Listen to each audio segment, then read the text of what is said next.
श्री स्वामी समर्थ मित्रांनो, तर मी तुमची लाडकी सुकन्या आज गावाला जायचं कारण थोडं वेगळं होतं, कारण की माझ्या बेस्ट फ्रेंडची आज एंगेजमेंट होती. तिची एंगेजमेंट होती त्यामुळे मी एवढे एक्सायटेड होते की काय बोलायचंच नाही.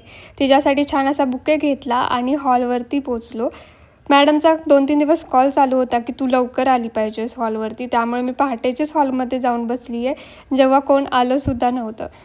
तर ही आहे माझी सुंदर अशी मैत्रीण आणि एंगेजमेंटच्या लूकमध्ये एवढी क्यूट दिसत होती. आम्ही गेल्यावरती तिचं फोटोशूट चालू झालं, मग थोडे आम्ही आमचे फोटो काढले आणि हा आहे माझा लूक एंगेजमेंटचा. तर तुम्हाला हा लूक कसा वाटला आहे कमेंटमध्ये नक्की सांगा. खूप दिवसानंतर कॉलेजच्या सगळ्या मित्रांना मी एंगेजमेंटमध्ये भेटणार होते, त्यामुळे खूप मी एक्सायटेड होते. प्लस एंगेजमेंटची एक्साइटमेंट ही वेगळीच होती.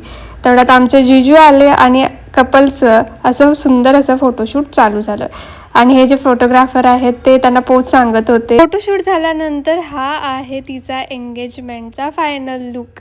खूप सुंदर दिसत होती, खूप छान प्रकारे एंगेजमेंट झाली आणि फायनली माझ्या काळजाच्या तुकड्याला तिचा फायनली काळजाचा तुकडा भेटलेला आहे. So happy both of you guys, finally congratulation. चला भेटूया न्यू व्लॉगमध्ये. चलो बाय बाय.